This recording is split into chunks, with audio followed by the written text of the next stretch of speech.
Hello बच्चों, कैसे हो आप लोग। मैं डीजी सर अपने यूट्यूब चैनल पर आपका स्वागत करता हूं। हम लोग क्लास 11th का नया चैप्टर एस ब्लॉक एलिमेंट पढ़ने जा रहे हैं। इसमें जो एस ब्लॉक, अब देखिए ग्रुप को जैसे एलिमेंट को कई ब्लॉक में बांटा गया है स्टडी के लिए। आपने पीरियोडिक टेबल पढ़ा होगा, 10th में था S block element, P block element, D block element. नहीं पढ़े होंगे तो 11th में भी है, फर्स्ट पेपर में आप उसको पढ़ेंगे। तो S block, P block, D block और एफ ब्लॉक में स्टडी सिंपल हो जाए, इस वजह से ऐसा उनको ग्रुप में बांटा गया है। तो एस ब्लॉक में मेनली मेटल्स आते हैं, पी ब्लॉक में मेटल, नॉन मेटल और मेटलॉइड आते हैं। तो और डी ब्लॉक में आपका भी मेटल आता है, एफ ब्लॉक में ज़्यादातर रेडियो एक्टिव आते हैं। तो इस तरह से हम लोग ब्लॉक में एलिमेंट को बांट सकते हैं। तो हमको इस टॉपिक में एस ब्लॉक एलिमेंट पढ़ना है। तो हेडिंग हमारा है एस ब्लॉक एलिमेंट। तो एस ब्लॉक एलिमेंट दो टाइप है, इसमें दो चीज़ें हैं। फर्स्ट ए मतलब दो सब ग्रुप में बांटा गया है, फर्स्ट ए और सेकेंड ए। क्या क्या? First A and second A. First A में स्टार्ट होता है हाइड्रोजन से और सेकेंड ए में वो नहीं है। पहला एलिमेंट लिथियम, हाइड्रोजन तो आप जानते हैं दो जगह रखा गया है, फर्स्ट ए में भी है और हैलोजन के साथ भी। Hydrogen, lithium, sodium, potassium, rubidium, caesium, francium. ठीक ठीक, हम लोग इसका क्या पढ़ते हैं? अलीना करे रब से फरियाद। ठीक, और इसमें लिथियम के बाद यहाँ बेरिलियम स्टार्ट होता है, बेरिलियम, मैग्नीशियम,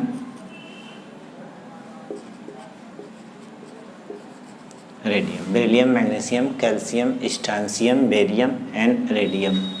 ठीक, क्या बोलते हैं इसका? बेटा मांगे कार स्कूटर बाप राजी, इसमें अलीना करे रब से फरियाद। ठीक, और एक चीज़, हाइड्रोजन का 1 है, लिथियम का 3, इसका 11, इसका 19, इसमें कितने का गैप? 2 का। इसमें कितने का गैप? 8 का। इसमें कितने का गैप? 8 का। अब इसमें आप कितने का गैप कर दीजिए? 18 का, फिर 18 का कर दीजिए। ऐसे ऐसे आप एटॉमिक नंबर भी पता लगा सकते हैं। ऐसे इसमें भी वही चीज़ कर सकते हैं, 288 करके गैप करते चले जाइए, आपको मिल जाएगा नए नए एटॉमिक। इसको हम बोलते हैं मैजिक नंबर। ये सब आप पीरियोडिक टेबल में पढ़ेंगे। अगर एटॉमिक नंबर नहीं याद है तो आप कर लेंगे। अब देखिए यहाँ से जो 2 का गैप ख़त्म हो गया है, तब बेरिलियम और मैग्नीशियम में 8 का गैप है, फिर 8 का गैप, फिर 18, फिर 18, तब आपको एलिमेंट मिल जाएगा। तो ये फर्स्ट ए है, एल्कली मेटल बोलते हैं। सेकेंड ए एल्कलाइन अर्थ मेटल बोलते हैं। तो पहले हम लोग एल्कली मेटल का डिस्कशन करेंगे।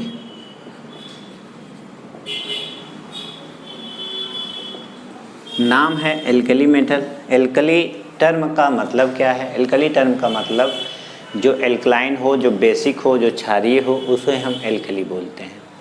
तो फर्स्ट ए के सारे एलिमेंट एल्कलाइन अर्थ मेटल कहलाते हैं, क्योंकि ये जो मेटल आप देख रहे हैं, इनके ऑक्साइड हों चाहे हाइड्रोक्साइड हों, ठीक है, ये एल्कली मेटल कहलाता है। ये क्योंकि ये ऑक्साइड या हाइड्रोक्साइड बेसिक इन नेचर होते हैं, तुरंत हाइड्रोक्साइड में चेंज भी हो जाते हैं, पर इनका मेन नेचर बेसिक होता है, इसलिए एल्कली मेटल इसको बोलते हैं। और बहुत ज़्यादा रिएक्टिव है, वो सब तो हम पढ़ेंगे इस ग्रुप में। और कुछ प्रॉपर्टी, हाइड्रोजन को नॉर्मली एल्कली मेटल में रखा गया है ज़रूर कॉन्फ़िगरेशन के बेस पे, पर इसे बहुत अच्छा एल्कली मेटल नहीं माना जाता है। सिर्फ कॉन्फ़िगरेशन मिलती है, बहुत सारी प्रॉपर्टी नहीं भी मिलती है।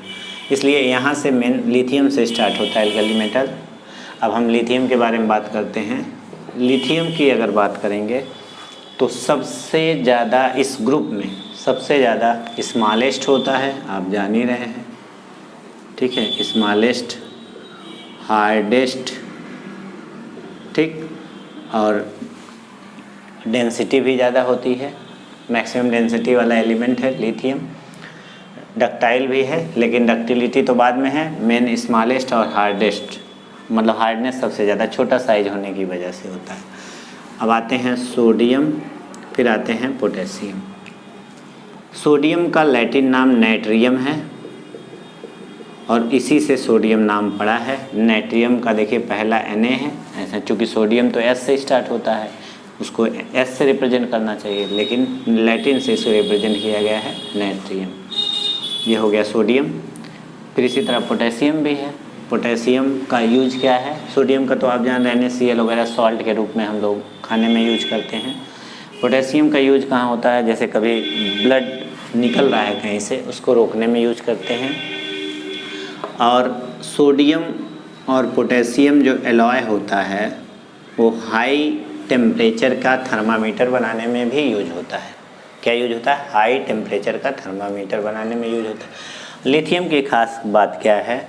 वो कभी भी एलॉय नहीं बनाता, एक तरह से एलॉय फार्मिंग नहीं करता। लिथियम कॉम्प्लेक्स भी नहीं बनाता, कॉम्प्लेक्स बनाता है पर एलॉय नहीं बनाता। कॉम्प्लेक्स तो आप LiAlH4 में आप देखेंगे लिथियम का, पर ये एलॉय नहीं बनाता। ठीक, लिथियम पोटेशियम हो गया। रुबिडियम, सीजियम एंड फ्रांसियम, ये सबका फ्रांसियम क्या होता है? Francium liquid, radio active liquid होता है।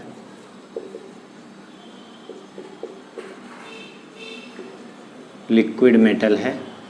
ठीक, और सीजियम पोटेशियम से शुरू हो जाता है। फिलहाल इन सब का यूज फोटो इलेक्ट्रिक सेल में है। अच्छा यूज फोटो इलेक्ट्रिक सेल आगे हम लोग पढ़ेंगे भी। उस क्या है जो आजकल सोलर पैनल चल रहा है उसमें यूज सबका यूज किया जाता है। ठीक है, सीजियम भी लिक्विड होता है at room temperature. Radio active liquid है, ये लिक्विड एट 29 डिग्री सेल्सियस। ठीक, तो ये यूज हो गया एल्कली मेटल का। अब हम कुछ और प्रॉपर्टीज़ की पढ़ते हैं। इलेक्ट्रॉनिक कॉन्फ़िगरेशन की अगर बात करें तो क्या होता है इलेक्ट्रॉनिक कॉन्फ़िगरेशन? देखिए, नॉर्मली इस ग्रुप का NS1 इलेक्ट्रॉनिक कॉन्फ़िगरेशन है, तो लिथियम का 3 होता है तो 1s2 2s1। ठीक, सोडियम का कितना है? 11 है, इसका 1s2 2s2 2p6 3s1 electronic configuration है। इसी तरह पोटेशियम का 19 है, 19 है, ये ऐसे चला जाएगा 4s1। यानी एक चीज़ हम कहना चाह रहे हैं, इस ग्रुप के सारे एलिमेंट का electronic configuration S1 S1 S1 ऐसे होता चला जाएगा। मीन्स सब में NS1 आएगा। N केवल बदल रहा है, बाकी कॉन्फ़िगरेशन में कोई भी चेंजिंग नहीं हो रही है, इसलिए हम सिंपल कॉन्फ़िगरेशन बोल सकते हैं। इसका क्या है? NS1। ठीक, इलेक्ट्रॉनिक कॉन्फ़िगरेशन भी आपने देख लिया, कुछ प्रॉपर्टी भी आपने पढ़ा जिसका। और एल्कली मेटल का अगर दोनों ग्रुप को मिला के क्वेश्चन पूछा जाए कि S ब्लॉक में सबसे लार्जेस्ट साइज किसका होता है, सबसे स्मॉलेस्ट साइज किसका होता है, तो सब ऊपर से नीचे जाने पर किसी ग्रुप में क्या होता है? साइज बढ़ती है। इसलिए फ्रांसियम तो नहीं लेते क्योंकि रेडियो एक्टिव है, इसलिए आपका फ्रांसियम के जो ऊपर है lithium sodium potassium rubidium caesium francium, तो सीजियम को लेंगे लार्जेस्ट साइज, और स्मॉलेस्ट साइड में बेरिलियम को लेंगे, ना कि लिथियम को, क्योंकि ये भी तो S ब्लॉक का एलिमेंट है। S ब्लॉक में सबसे छोटा बेरिलियम, सबसे बड़ा सीजियम। ठीक, क्यों? क्योंकि इधर से इधर जाते हैं तो क्या होता है? लेफ़्ट टू राइट साइज घटती है, ऊपर से नीचे आते हैं तो साइज बढ़ता है। तो इससे छोटी साइज इसकी हो गई उस हिसाब से, और नीचे गए तो साइज जो है बढ़ गया। ये अगर आपसे क्वेश्चन अलग से पूछा जाए तो उसके लिए है। और कुछ प्रॉपर्टी है जैसे oxidation state and valency. Oxidation state and valency की अगर बात करें तो जो एल्कली मेटल होता है आप देख ही रहे हैं, उसके किसी में भी आउटर मोस्ट सेल में, जैसे सोडियम ही ले लें 11 होता है, बोरबरी के अकॉर्डिंग आप भरेंगे 281 आएगा। लिथियम का 3 है, इसको भरेंगे 21 आएगा। तो आप बैलेंसी किसको कहते हैं? ऑक्सीडेशन स्टेट किसको कहते हैं? ऑक्सीडेशन स्टेट प्लस माइनस हो सकता है। फिलहाल ऑक्सीडेशन स्टेट जितना इलेक्ट्रॉन ये बॉन्ड बनाते समय छोड़ दे, जैसे एक इलेक्ट्रॉन ये छोड़ सकता है, क्योंकि इसको ऑक्टेट, देखिए कोई भी एलिमेंट स्टेबल होता है तब जब उसका ऑक्टेट कंप्लीट होता है।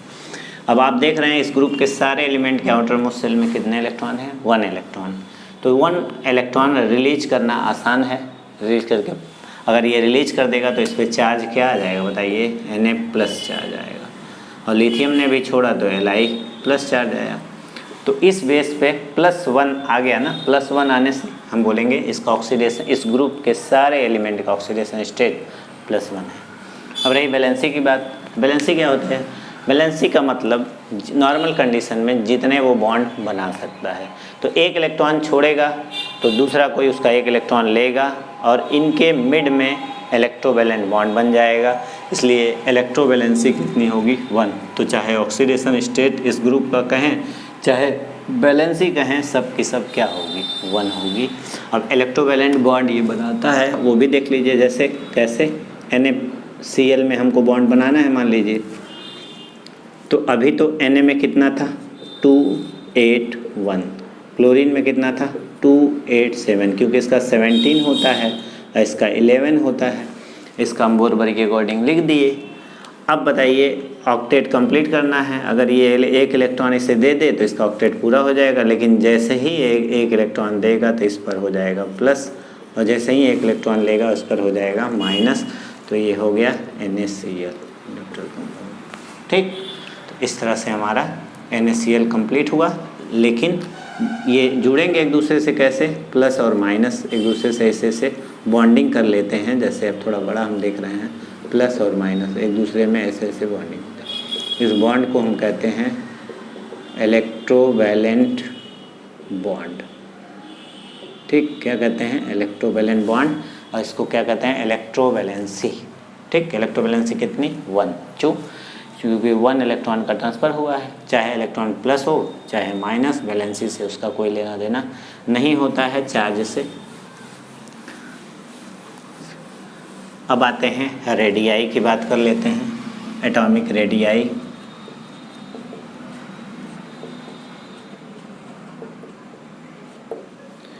तो lithium, sodium, potassium, rubidium, caesium, francium की बात नहीं करेंगे चूँकि रेडियो एक्टिव होता है। देखिए जो एलिमेंट होते हैं किसी भी पीरियाडिक टेबल में, जब हम ऊपर से नीचे चलते जाते हैं तो साइज बढ़ता जाता है। उसका रीज़न होता है सेल बढ़ना। जैसे लिथियम में 3 है तो इसका सेल कितना है? 2 और 1, ऐसे डिस्ट्रीब्यूट 2 सेल हो गया ना। सोडियम का 11 है तो इसका सेल कितना हो गया? 2, 8, 1। इसका 19 है तो 2, 8, 8, 1। आप ध्यान दीजिए, पहले 2 सेल था, फिर 3 सेल, फिर 4 सेल, फिर 5 सेल, ऐसे सेल बढ़ते चले जाएंगे। अगर सेल बढ़ रहे हैं तो साइज़ तो अपने आप बढ़ जाएगी। आप यहाँ से यहाँ तक का डिस्टेंस लेंगे वही तो रेडियाई कहलाएगी। तो यहाँ से यहाँ तक जब आप डिस्टेंस लिए, यहाँ तक यहाँ पहुँचा, यहाँ से यहाँ पहुँचा, देख रहे हैं आप लगातार रेडियाई बढ़ती जा रही है। क्योंकि एटॉमिक रेडियाई का मतलब ही होता है न्यूक्लियस से आउटर मोस्ट इलेक्ट्रॉन के मिड की दूरी ही हम क्या बोलते हैं? जो डिस्टेंस होगा वही एटॉमिक रेडियाई होगी। तो एबव टू बिलो रेडियाई हमेशा फर्स्ट एक की बढ़ेगी। और किसी भी पीरियड की अगर बात करें, नोबेल गैस को छोड़कर, उसमें कुछ एक्सेप्शन है वंडर वाल अट्रैक्शन फोर्स की वजह से, बाकी किसी भी पीरियड में सबसे लार्जेस्ट रेडियाई अगर बात हो तो एल्कली मेटल ही होता है। पीरियड का मतलब ऐसे हम लोग चलते हैं, ठीक है। तो या नोबेल गैस इंक्लूड कर दें तो सेकेंड लार्जेस्ट रेडियाई किसकी होगी? एल्कली मेटल की होगी। ठीक, एटॉमिक रेडियाई हो गया। अब एटॉमिक रेडियाई जब आप देख लिए तो आयनाइजेशन एनर्जी देख लीजिए। आयोनाइजेशन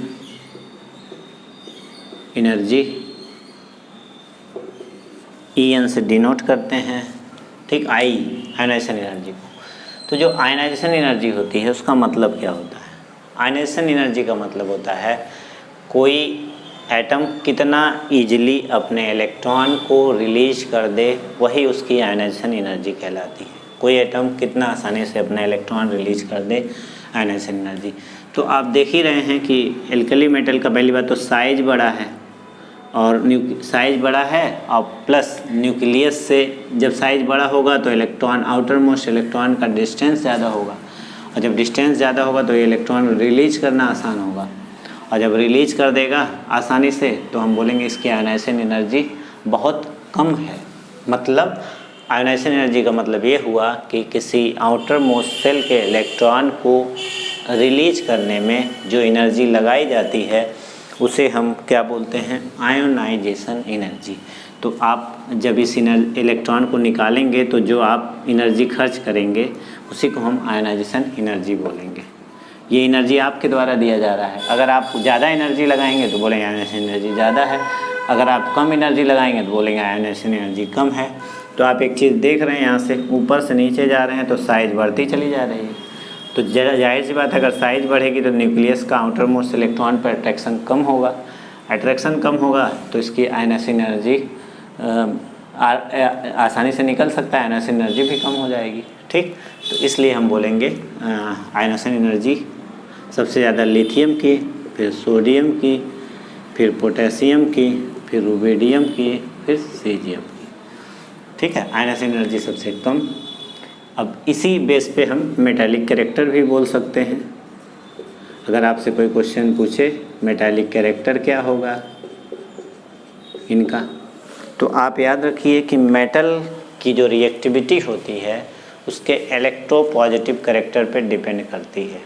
जो मेटल जितना ही अधिक इलेक्ट्रोपॉजिटिव होता है, समझिए कि उसकी रिएक्टिविटी उतना अधिक होती है।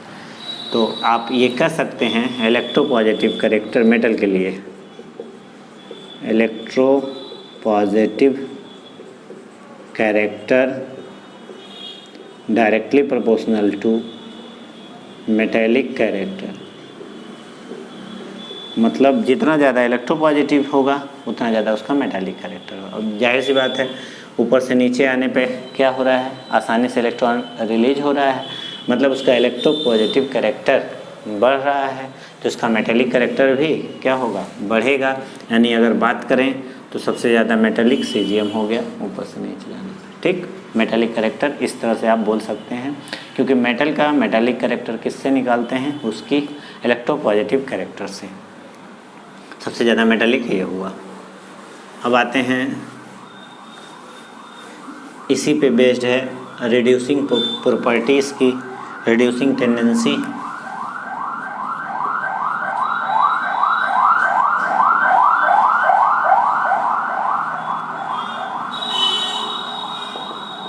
रिड्यूसिंग टेंडेंसी, देखिए रिड्यूसिंग टेंडेंसी का मतलब दूसरे के रिस्पेक्ट में देखना है। हम लोग ऑक्सीडेशन रिडक्शन में पढ़ भी चुके हैं, जो एलिमेंट दूसरे को रिड्यूस कर दें और ख़ुद ऑक्सीडाइज हों तो उनकी रिड्यूसिंग टेंडेंसी अच्छी मानी जाती है, ये प्रॉपर्टी है। तो आप देख रहे हैं जो लिथियम से हम जब नीचे की तरफ जा रहे हैं, lithium, sodium, potassium, rubidium, caesium, francium तो नहीं लेना है फिलहाल, रेडियोएक्टिव है।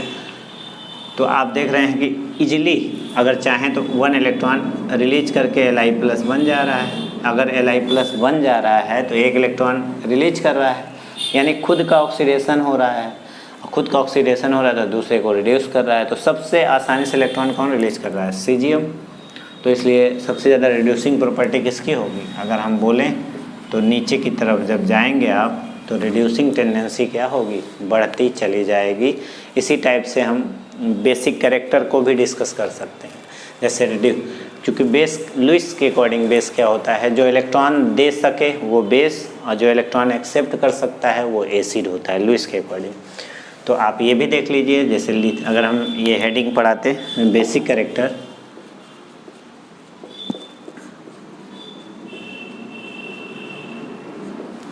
तो इलेक्ट्रॉन इजीली कौन दे सकता है, नीचे वाले। इसलिए हम बोलेंगे ऊपर से नीचे जाने पर एल्कली मेटल की बेसिक कैरेक्टर भी क्या हो रही है, लगातार बढ़ती जा रही है, क्योंकि उसको इलेक्ट्रॉन रिलीज करने की कैपेसिटी भी लगातार क्या हो रही है, बढ़ती जा रही है। तो यही ऑर्डर बेसिक कैरेक्टर में भी हो जाएगा, क्या, लिथियम से ज़्यादा सोडियम का, सोडियम से ज़्यादा पोटेशियम का, पोटेशियम से ज़्यादा रुबिडियम का, रुबिडियम से ज़्यादा सीजियम का।